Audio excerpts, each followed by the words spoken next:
Hello and welcome to Y'all, an accent about the South. That's what we do each and every day here. We put the South first and foremost. My name is Jon Rawl. Good to have you all part of the show about the South as we get a new week up and going. And here in this hour, we welcome in our guy who tells it like it is when it comes to the South, and that's our Toccopola Storyteller. He is Jerry Short, and Jerry's back on with us now on the Y'all Show. Hello, Jerry. How are you? John, how's it going, man? It's going good. Football season is definitely here now. They tell me that. I don't keep up with it like I used to. I don't believe that. I might get a glimpse, but I don't. It's not one of these everyday things. Let's say I went to 40 straight years without missing the high school game at Kirk Academy because I was statistician. Then I covered Ole Miss and didn't miss one game, the Ohio game. I was going to California, and that was in 27 years. So, I've made a few games. You got paid for all those games, I guess? I think every one of them was one of them dang like my life story. It was kind of hey, let me help you out. Now, the sports editor of the newspaper in a pretty good sized town, I got on him. I didn't think that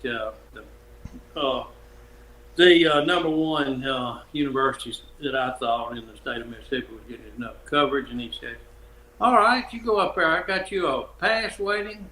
That was back in the 80s, and I went on up there and found out that I could take as good of pictures from the sideline and eat as much food in the press box as anybody.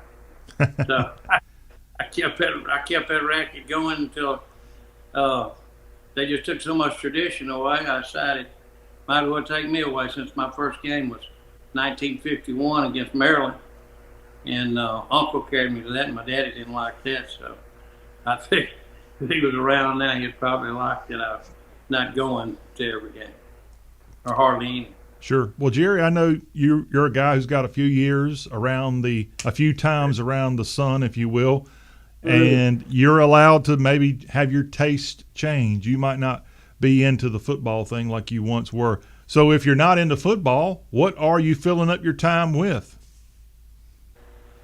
I wish it was work.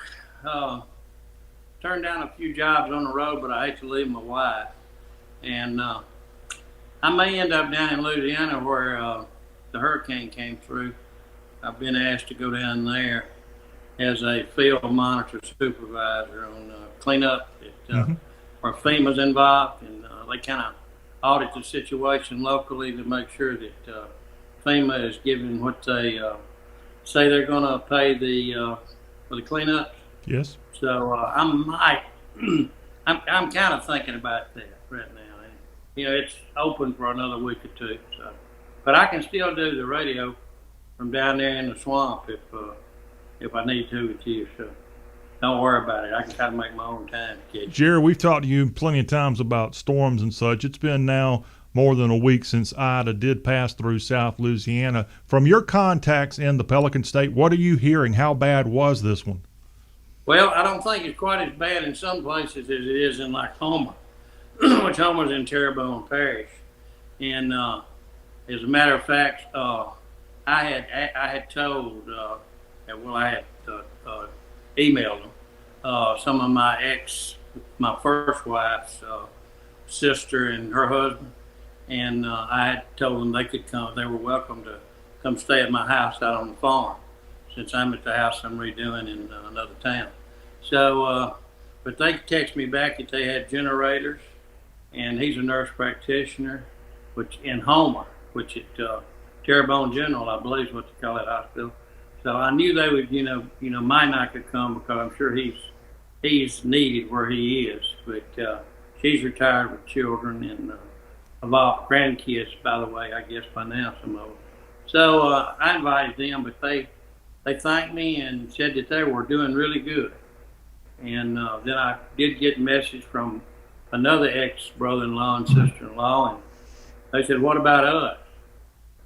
So I said, yeah, come on, if you want to, because I don't stay out there much anymore. I just go out there and check on things. And I said, you can fish all day in the ponds and sit around and sleep in the house. So, but that's in Thibodeau and just north of Thibodeau on Bayou Lafourche. And then you go back down to Homer, it's a good bit, not a good bit as a crow flies, but where it really did more damage is down around Homer and Terrebonne Parish. And we're talking Lafourche and Assumption on up where I was just talking about. So if you go back down there, heck, they got so much water, it's lower.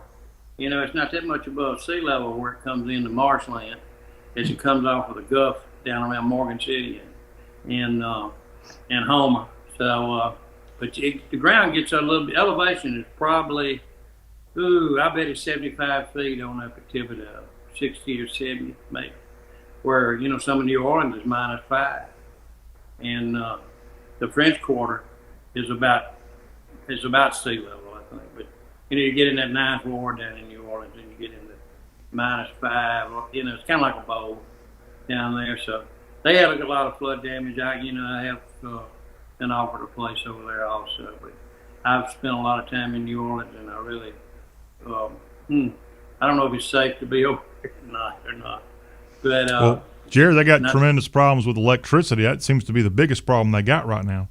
Yeah, they're saying that. They're saying it could be another couple months in some of those areas on down there around between Morgan City and Homer, and then that drops off to Terrebonne.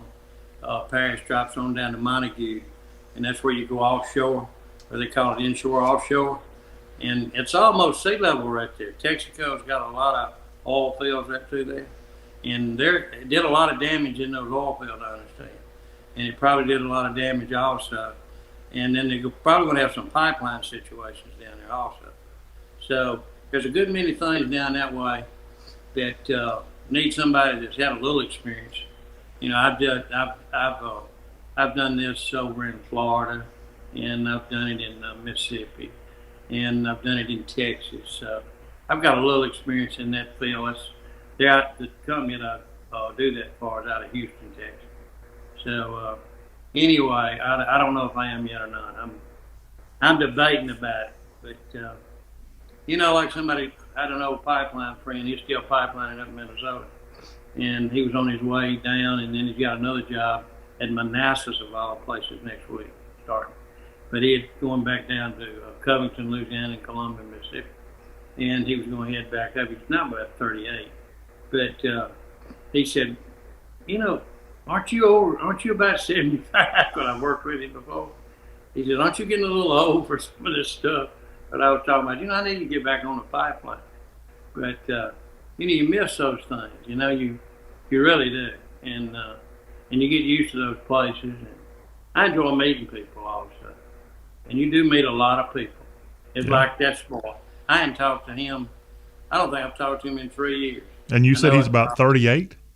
He's 38 exactly. I asked him, and he was 38. I worked with him on 7 or 8 jobs with a pipeline, and he's a welder and. Makes really good, and he's said he's engaged to the safety girl it's a union job, Michaels. They're out of Wisconsin, and he's been up in Minnesota and Wisconsin, and you got to be in the union to work on it, and he got on that union when he left the outfit I was with, because it wasn't union, the one I pipelined up, and it pays better, and they got good many benefits. But anyway, the point was, he said, hey, you're not 78 yet. No, not quite 78, but boy, I'm knocking on that door. And he said, we don't have anybody over. When you worked before, and you was all out there all night and all the time up and down the line, we'd say, man, how can a man 55, 60 years old do that?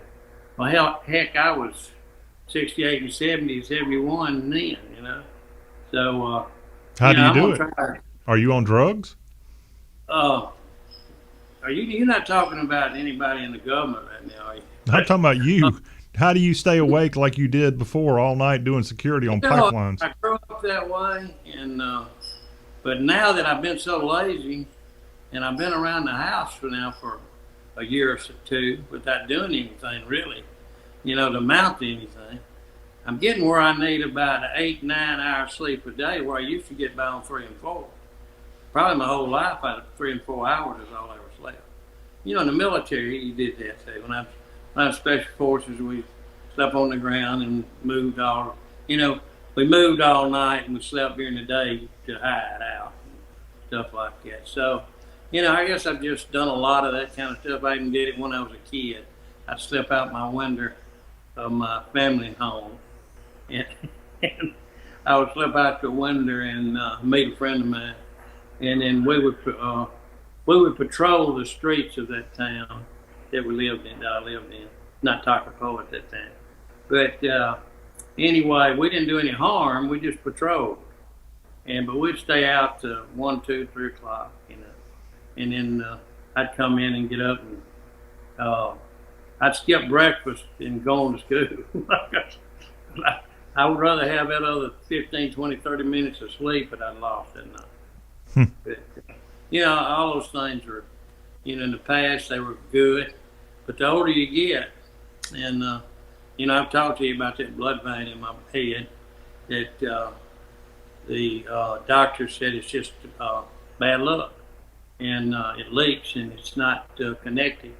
And had 3 neurologists that were going to send me to the Mayo Clinic. And so I'm on a lot of blood thinner, and as long as I don't get really hot, I can still go. But I don't need to get really, really hot, because with that blood thinner and the way that thing is, that it still leaks. The vein cannot be fixed. So I've got to live with it the rest of my life. And and that is not a story you're telling. That is actual truth there. Do you have the medical terminology for what you have, what it's called? They didn't only medical. When I asked, when they ran the camera up in my, trying to find my brain, when they ran the camera up in my head, and they took a lot of pictures, and then he looked at the pictures, and it was 3 of them had met, 3 neurologists at St. Dominic's Hospital in Jackson, and the doctor came in and he said, well, he says, got some news that if we would operate on what we saw, you got what we at first thought, we thought you had a blood vein that connected to the main vein. It goes back down through your body and goes back through your arteries, back to your heart, and keeps your blood circulating like it's supposed to. He said that it's just not there. It's gone. And he said, if we operate, got about an 80% chance of dying on the operating table, even at the Mayo Clinic. And they sent stuff there. And I said, I think I'll play this game with the medication. So that slowed me down a lot at my age. As far as the hard work, I'd like to be out there right now digging post holes and putting them some fence. I don't believe that. Oh, come on. I love that kind of stuff. I really do. Come on. And I used to run 10 miles every night. And I don't believe that. Well, I can back it up. But anyway, things like that is the only big deal. And then I went back for a checkup last year. It hadn't been a year quite yet. And they did the same thing. They run the camera and he said, well, I got a little good news. And the good news is that vein has had a free flow, and it flowed a little bit, and it's almost connected, but it's still splattering out. And so what you've got, we think maybe an operation now, 20-30% should die on the table. And he said, what would you suggest? Medication, or you want to change it? And I said, well, I think I'm going to stick with medication. And my neurologist said, I think that's a good decision. That's one I think. And Jerry, so 30% is not good enough to keep me rolling. No, well, they went down from 80 to 30. If you keep doing what you're doing, it's going to get down about 1%. And then you can say, okay, we'll do this operation. I had a friend from high school that had I don't know if he had a stroke or what he had, but he had a problem in his head, and they operated on his brain, and he doesn't look, that healthy right now. So that kind of deters me from thinking about it. Mm-hmm. I think medication right now, it's going to have to get down to at least 10%. And then at my age now, 75 years old, pushing 76 now. I don't know how much longer I can say 75. pushing that age kind of makes me think, just take what they give me. And when I ask him, what's the name, you ask the official name of it. And the only name he could give me is, it's just the luck of the draw, bad luck. Oh, okay. And so, Well, Jerry, these are the problems you have when you have a midlife crisis, which evidently that's what you're going through. Yeah, I'm going through it in a different type cycle than some people do. Hey, everybody, we're talking with our Toccopola storyteller. His name is Jerry Short. We're not done talking to the Toccopola storyteller. We sound like a bunch of old fellows here gathered today talking about medical problems and oh my back. Oh Lord, Jerry, I hadn't told you about that. Now, I don't have a back problem, but I do have my own medical woes. We generally all do as we get it kind of like Jerry into that midlife crisis stage. When we come back, we're going to continue talking with the Toccopola storyteller, and one of the themes that Jerry's been talking about, I'm going to ask him a little bit more about the nocturnal lifestyle. What is it like to work all night long? What is it like to have a job where you work in those overnight hours? Fortunately for me, I've never had to have a job, but maybe it's a good thing. We'll talk about that with Jerry Shore, and our salute to all y'all who have to work those nighttime jobs. That's right after this break here on Talk with a Southern Accent.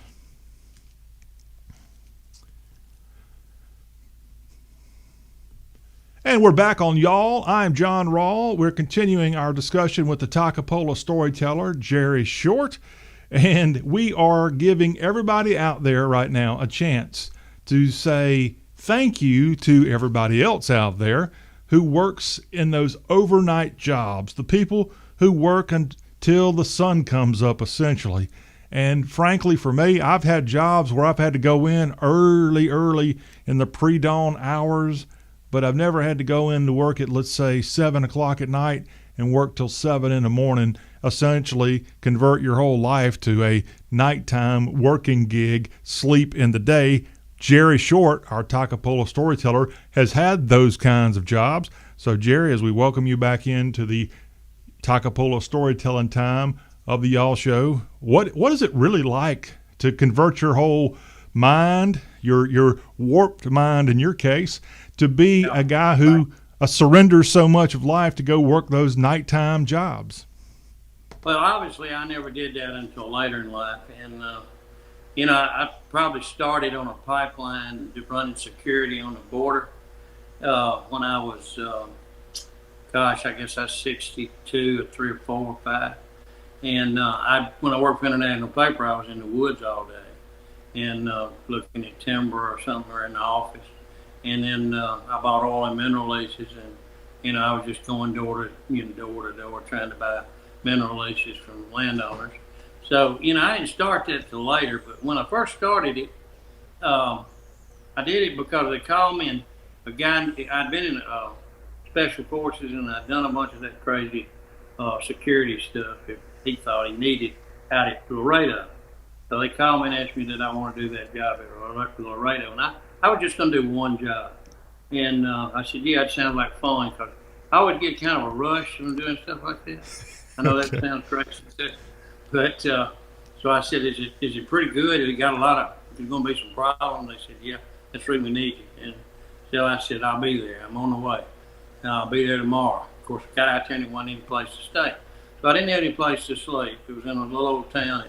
The law had already abandoned because they were scared. And it was just north of Laredo on the Nueces River. And I think we've talked about that before. And I had to sleep under the bridge on Interstate 35 after my nightly shift of 12 to 14 hours. But that pipeline was 80 miles long, so I usually covered the whole 80 miles by myself. And it didn't bother me then. And then I decided, well, let me do another job. Well, he called me and wanted to know could I go on over to Gonzales, Texas. And I said, yeah, that'd be fine. And then so I moved on over there. And then how about El Campo, Texas? Yeah, I can do that.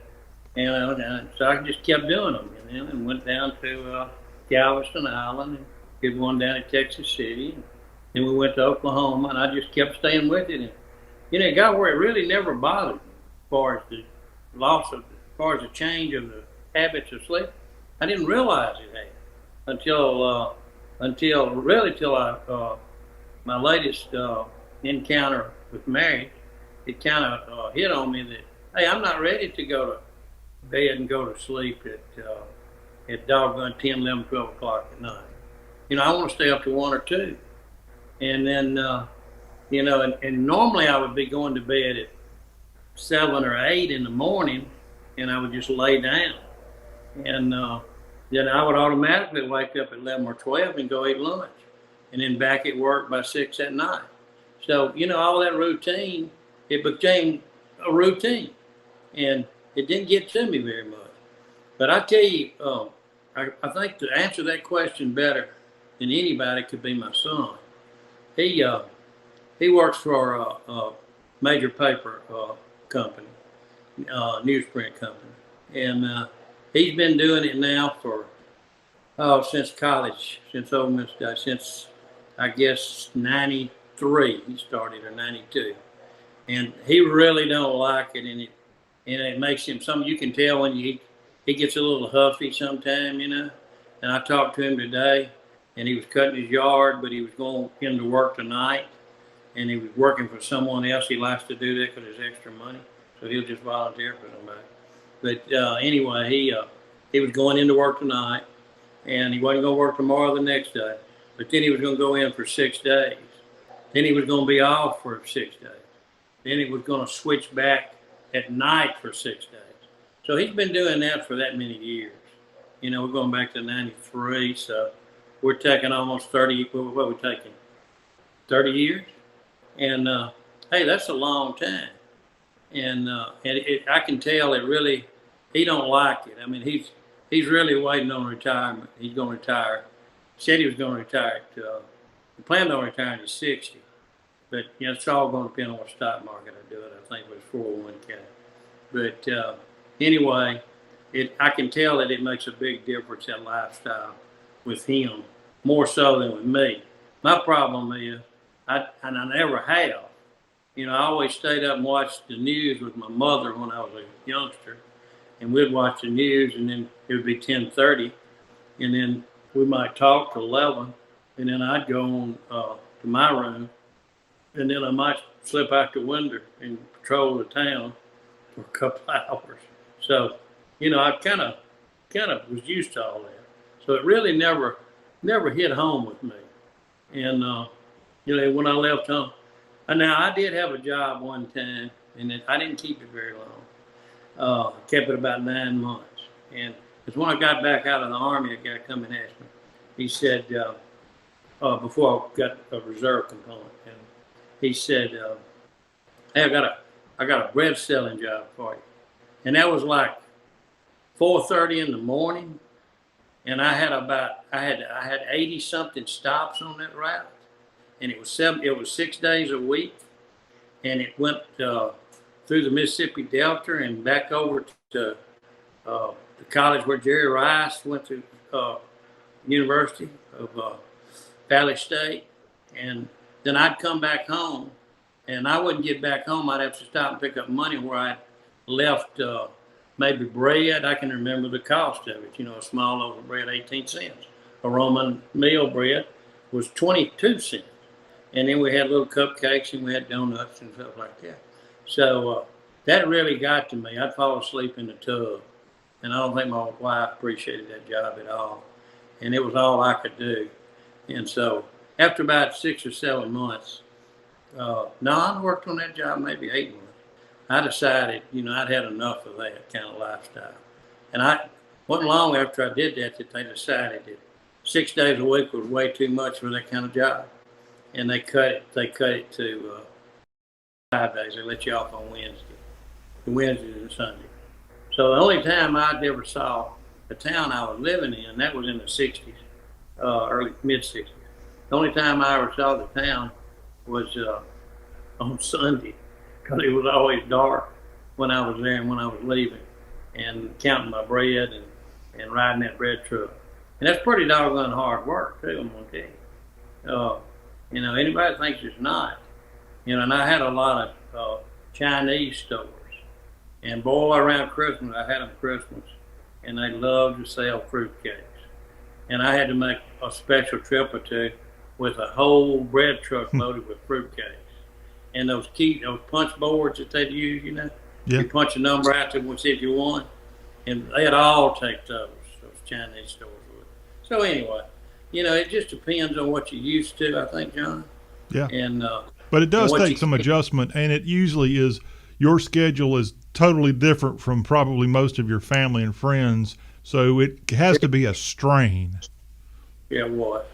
And when I did all that statistician stuff, I'd get home just in time to make it to the football field. And I just started. That was the first year, and so that made it kind of inconvenient. Wasn't making any money, but it made it inconvenient. Now I did get coaching clothes free, so I can't complain too much. No, you can't. Bell bottom pants, blue pants, bell bottoms with a red stretch belt, and a different type shirt for that school. And we seem like we got a different one all the time. We must have been in with the people that, I think it was Helen Jones was the company that sold all the sporting goods stuff. So we did good. They're gone now. So yeah, I'm sure they are gone with the wind. Jerry, again, thank you for that extra work you did in the nighttime hours, and we really wanted to take this moment to thank everybody that has to work the kind of shifts that most of us may not be working. But if you're in Jerry's case and you've had to do that, there are some advantages. There are some cool things that go on when the sun is down. Jerry, well, look, you didn't mention military as much, and I know you don't have but a second, but say something about those military guys too, because hey, they don't have a regular shift. And the Army used to tell us when I was in basic to start with, hey, we don't guarantee y'all but 4 hours sleep a day, and they don't have to be 4 in a row. So and they back that up. And somebody in a mess section, a cook, they're up at 3 o'clock in the morning cooking, and then they're over in the mess hall cleaning late too. So those guys have it pretty tough. Now they do get off every other day, but I don't think that helps that much. Because I've been a cook also. I've been a mess sergeant. You've done a little bit of everything. You've even been the Toccopola Storyteller, Jerry. Well, I've been that, but hey, that's lucrative, so I don't mind that. Hey, Jerry, we got a skedaddle. Thank you again, and we'll catch up with you again next week. All right, buddy. You have a good week. He is our Toccopola Storyteller. He is Jerry Short. Well, we've got more of the show about the South coming up as we continue on with more of this hour of talk with a Southern accent. Hang on. The Y'all Show comes back right after this.